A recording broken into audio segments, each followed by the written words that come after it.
Hey everybody, it's me. Just a very, very quick little update. Wasn't sure if I did this. My life has been chaos lately. I'm job searching. I had a birthday yesterday and I don't like my birthday. So it always puts me in a mood. And things are messy. My whole office is messy. I'm not going to even show you because I'm embarrassed about it, but it's just like a nightmare. So hopefully this weekend I'll be able to clean up my office, get all my stuff together, and get back on track. But yeah, I wanted to give a little update.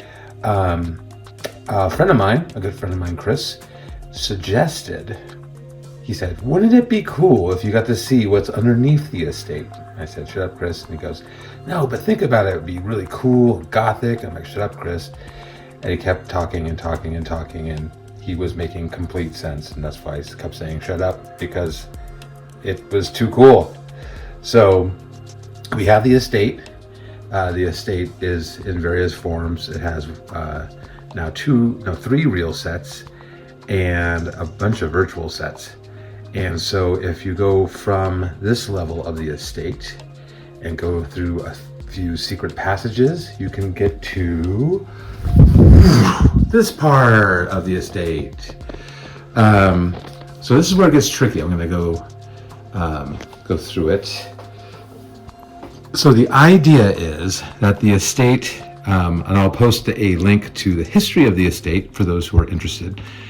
The idea is that it was built a long time ago by the same people, it was designed by the same person that designed the houses for the witches in Dario Argento's witch trilogy, Inferno, Suspiria, and Mother of Tears.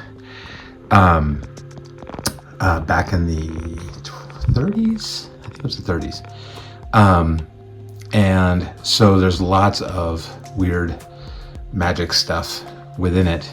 There's the estate proper that's up above, and then there's this whole thing. So essentially what you do is you take a secret passage, and I'll show you with the lights dimmed as well. Take a secret passage and come through that door, which is guarded by a spell, and then walk down the stairs to this little area, which is like a little secret meeting area. And then if you go back there, you get to things like there's a machine that keeps my main character Olivia looking young. After this power circle event that mixed up everything, the environment and the people within it are different. So Olivia didn't have a sister before, and now she does. Things like that. But yeah, if you went back through that hallway and this way, you get to this big machine, which is even below this level. That's the big magic machine. And then there's various other locations in here that are down below, and no one can really access it except for a certain elite few. So that's the backstory. Lots of different elements going on here. All this is pink foam. It's all carved, and I did not do traditional square bricks for the walls because there are wards and magic weaved into the walls. So we have pink foam, pink foam, pink foam, pink foam, pink foam, and pink foam. We have foam core for the floor with a printed flooring on it. This cool table is from the delightful and amazing Easy Print and Cut on Etsy. And it is easy print and cut. So what I do is they have a bunch of things for 1/12 scale and a few things for 1/6. But what I do is I blow up the 1/12 scale to 1/6 size so I get more bang for my buck. So that's that. These came from AliExpress, this sofa and this chair, and there's another table that I bought that I thought was going to fit, but it doesn't. So that's that. This guy is pink foam, a lot of pink foam here. And then we just recently moved, and I had a bunch of packing material, and I didn't want to just throw it out because I was throwing out so much packing material. So these steps are pink foam. These steps are white packing material. They were like long U-shaped bars, and I sliced them with my foam cutter and made them into stairs. And then what I really liked was the lighting.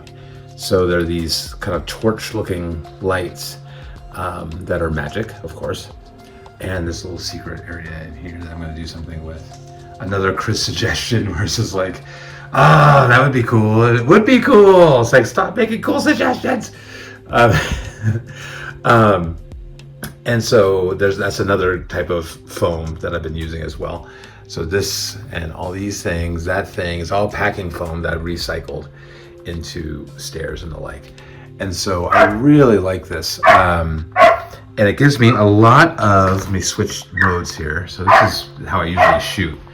And it gives me lots of really cool angles to shoot in. So I have all this range here because I made it really tall. I have my hallway angles. I have my downward angles. If I get up on the step stool again, I could get this kind of angle going, but that's really hard to do. I get really cool people going up and down stairs, and these lights give off a great a light for that. And so let me go ahead and turn off this light. Boop. And so this is where it gets tricky. So you can automatically see, I shoot on an iPhone and you can see it get super grainy.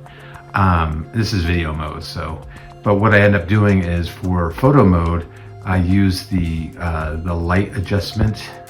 I'm not sure if everyone's familiar with that. And I bring the light way down so you can see that passageway really looks, my dog's freaking out, really looks like a passageway back there.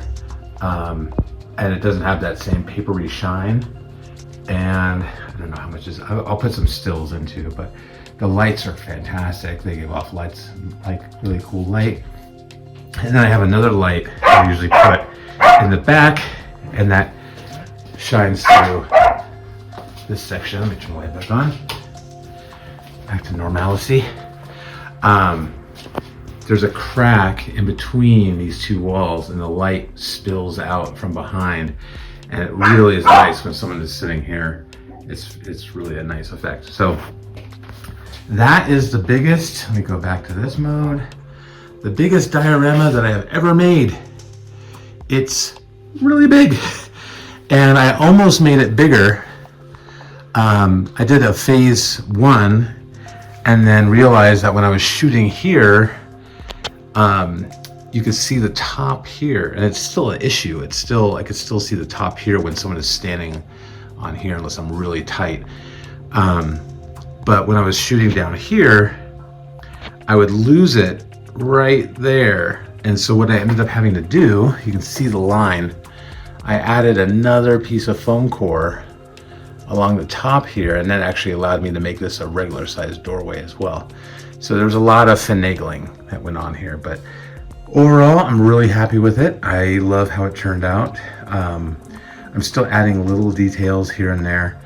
I used some old train layout stuff on the walls there for green, some greenery here, figuring that into the story of just like the magic that is down here really helps things grow and stuff, because it's very positive and very, you know, quote unquote white magic instead of dark magic. Yeah, so there's lots of things like that. So that's the update. That's the biggie. What are things to look out for? This foam core on the flooring is usually pretty good. I think I hot glued it to a shelf that I had. I didn't want to hot glue it to the actual you know, display stands, but I hot glued it to a shelf just to keep it from bowing.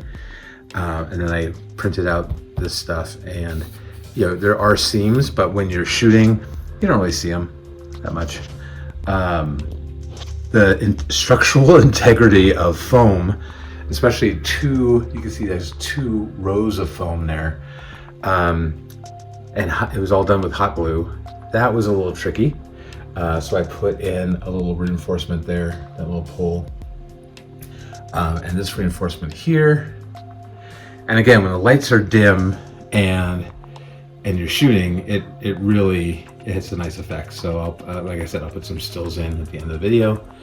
But yeah, I'm really happy with this piece, and it really, you know, thanks again to Chris for suggesting it, because it's really fun.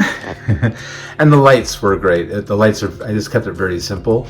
I was doing this thing where I'm like, oh, I have to carve out little like alcove looking things and everything else. And I did not do that. I just dripped some hot glue and, you know, basically just chopped through the back of the foam core like that, with one of these like cheap little battery operated lighting kit things, and it worked out great. So yeah, super happy with this. It was a fantastic suggestion, and I'm really happy I did it. It's a lot of fun, and I think it'll open up a lot of my story. Again, check out my page, like, subscribe, all that fun stuff. And hit me up with questions if you want more on my dog, more on you know, building dioramas, more on figures, more on whatever. Let me know. I would love to expand my video offering. Thank you so much for watching. Bye-bye.